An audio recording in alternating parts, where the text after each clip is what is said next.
assess mo, gaano kahalaga na nagsama-sama Muslim brothers and sisters kahapon, mga nanay, mga kabataan nandun. At pati na po ang mga ilang celebrities like Miss Vivian Velez, urban poor leaders nandun din. Marami ang nagsama-sama kahapon sa labas ng Senado at dinugtungan ng isang malaking pagkilos din sa Dumaguete na hinarangan ng traktura ang public and Freedom Park, hindi napigilan. Sis Monk, bakit tumingkad bigla kahapon ang Marcos Resign movement? Indicator na ito, brother ka-Eric, na ang taong bayan in unison na nakikita na nila ang problema ng galing sa bigas na problema, galing hanggang dito sa droga, corruption, itong authoritarian type, yung paghadlang sa lahat ng mga rallies na wala ng Freedom Park ang Pilipinas. Yung mga ganong klase. This is very dangerous. Na nakikita ng taong bayan. So, unprecedented yung nangyari. Kudos sa nangyari. Parang biglaan lang naging Marcos Resign movement doon. Sa labas ng Senate. Yung una na nakikita lang natin, kita-kits. Kita-kita lang. So, ang bagsak pala doon, yung mga tao, may kanya-kanya na silang dalang mga placards. Not only the Christians, even the Muslims. The Muslim brothers and sisters. Brothers and sisters nandoon.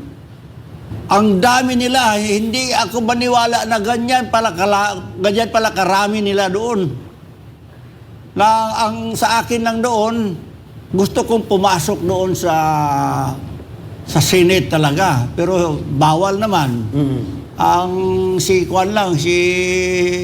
Sister Sandra Cam lang siguro ang nakapasok doon. Kasi she was representing the whistleblowers group. Yes, exactly. Supporting Morales. So, high moral ako na nakita ko itong mga tao dito sa labas na shouting, may drums pa. Ito gusto talaga nila kalampagin kung ano talaga ito. The government should not take this for granted. Pakinggan nila ito. This is very serious. Hintayin pa ba nila na dadami yan? Mag-influx dito sa Manila yan. Now, congratulations, kudos for the birth of the Marcos Resign movement. Why birth? Ito na yung formal na paglulunsad kahapon. Parang yun na ang nangyayari, unprecedented. That is May 7, 2024. Nag-umpisa yan, umagang-umaga pa. Hanggang kung hindi pinaalis, hindi maawat yan, hindi yan umalis ang mga tao na yan. Hanggang tanghali at kahapon itong rally na ito. Yes, hanggang tanghali yan kahapon. From a high of almost 2,000 to 3,000 daw ang nagtipon-tipon at nabahala ang Senate security kahapon. Tama ba ang observation? Exactly. May mga nakaposting, naka-tactical uniform pa sila. You cannot do it to the civilian because above all, this is sovereignty. And all authorities emanates from them. Tama ba ako, Atty. Marlon? Tama po yun. Tamang-tama po yun. So, this is sovereignty. Wala na. Delikado ito. The President should take this seriously. Pakinggan mo yan. Address it directly. Ayun. Atty. Marlon, would you like to react sa binanggit ni Sis Monk na spontaneously na-create kahapon ng isang pagkilos, pagsama-sama ng iba't ibang sektor na Marcos Resign movement? At sa tingin niya, hindi ito mapipigilan hanggat hindi natutugunan ng Pangulo ng Bansa ang challenge to the competence and integrity of his leadership. Atty. Marlon. That is how you start a fire. You know, you do not start a conflagration image or a big fire immediately. A fire starts somewhere.